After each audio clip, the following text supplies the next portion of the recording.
Hi, I'm Erica from Enemy, and we're at Governor's Ball in New York City, and we're joined by Tove Lo. How are you? I'm good. How are you doing? I'm doing amazing. We were just talking about your set and your amazing fits for the stage, your star chaps. How was the set for you? It was so fun. I'm always like, you never know when you haven't played in a long time and you come back to a festival, and I'm always like, is somebody going to be out there? But the crowd was so great, and I had a lot of fun with them. And yeah, I'm taking in every moment right now, just being back playing shows, and I'm just so happy to be doing it again. It's like really emotional in a good way. Yeah, so I had the pleasure of going to your show at Irving Plaza the other night. Oh, nice. Yeah, that was a great one. So fun. You know what's funny is I felt like I was like in on something, like your fans. It's like a community. Everybody was singing along. Everybody was vibing.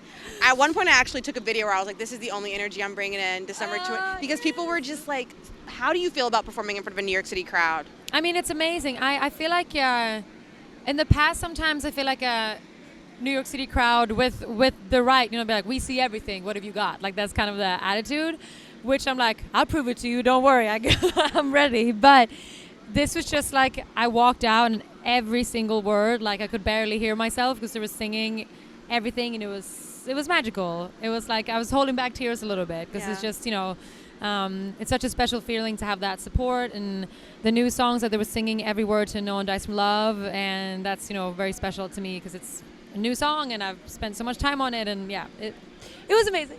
Yeah, that's funny. I was going to ask you about your newest song, No One Dies From Love, where you talk about dying from love, which is great. What was the inspiration of that song? What kind of drew you to writing it? Because I feel like people don't talk about love that way, so I think it's like a really great song to have. Thank you. No, it was funny because I wrote it in January in 2020, which is like, it's the only song I wrote in 2020 actually, and it was before the pandemic and everything hit, and I had 3 weeks in Malibu with my main producer and songwriter, Ludwig Söderberg, and usually when we write for 3 weeks, you get maybe 5, 6, 7 songs out of it, or at least ideas. But we only worked on this one song, and we're both kind of going through. He was going through a full heartbreak, sorry to out that, but but I was kind of not in a similar place. More just I was having the fear of what if this love that I have ends, I wouldn't be able to. I was feeling very vulnerable about the relationship that I'm still in. And we were just talking and drinking and crying, writing this song for 3 weeks, which is I'm so happy we spent all that time on it. And then I've just been holding on to it till now to put it out. But I think for me it was just this I think when you're going through something like that, to me it's crazy the effect a person can have on you when you're in love, or when if it's toxic or great, either way, there's the fact that someone can have that kind of impact on you, and it feels like you're not gonna recover. So many airplanes, is that crazy? To me, that's it's just fascinating to me as well, because I'm very much like that. Maybe it's because I'm a romantic, but I get completely disheveled if I feel something's, I don't know. It's and I think that's maybe the thing. It's being completely vulnerable in a relationship. You have that risk, of getting sort of broken like that. I don't know. Yeah. I'm just talking. I don't know. No, I'm with you every word. I think it's really beautiful to not just talk about love in a way that's it's so positive, being even if it's good, it could completely shred you apart.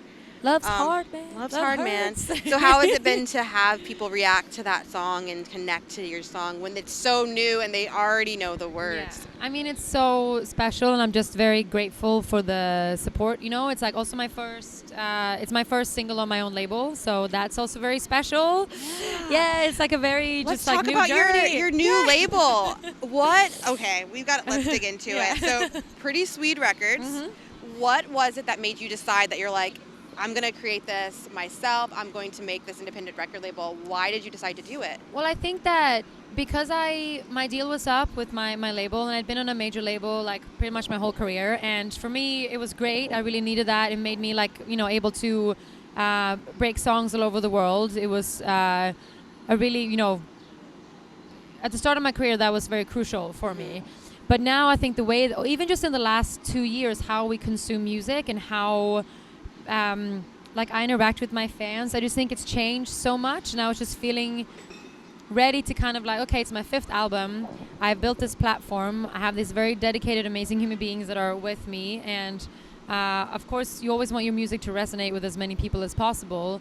But I just wanted to do things in a different way. And I just felt like the only way I'm going to be able to really do exactly what I want is if I just do it on my own, obviously with a lot of people around me that I trust, and but just taking the reins was just, it felt like the natural next step, and maybe a little bit impulsive, but I'm very happy.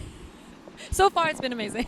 No, I think that's great. I think that says a lot about your fan base too, because it doesn't seem like there's a middleman. It feels like it's like you and them with them. Yeah. So I totally get why you'd be like, well, let's just do this together. Yeah. That's exactly. awesome. I'm looking forward to seeing what you do next with that. Thank you. Yeah, of course. So we're here at Governor's Ball. I know you've got more festivals coming up. You got Bonnaroo.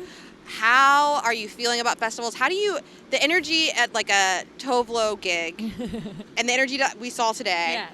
do you change it up at all? Are you thinking about like, how do I take these songs and change them for a festival crowd? Or are you just like, you're going to get this same energy that I bring to my like fan base? That's a good question. I think I kind of tend to move a lot with the energy that I'm getting from them. So if I'm feeling like, if it is let's say we're playing a festival and it's like the last day of the festival and it's like later at night and everyone's kind of like, they're in this like emotional, oh my God, the festival's almost over, I don't want it to be done. Or they're just like, everyone's kind of a little bit more fragile at that point.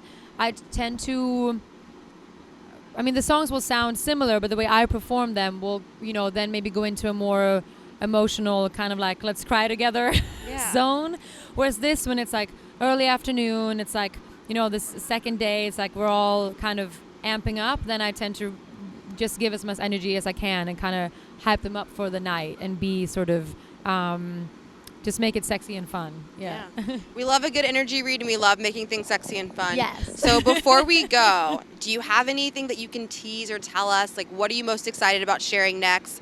What do you think your fans would love to know that you're about to create for them? Well, so I played 2 unreleased songs today as well, and one of them is coming out real soon. It's called True Romance. It's the one ballad that I threw in there.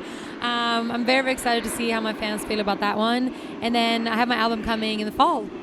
Yes. So exciting. True Romance, that's a bop. I heard that. Thank you. That's a good one. Thank you. Thank you so much for taking the time to chat with us. Of course. Thanks for having me.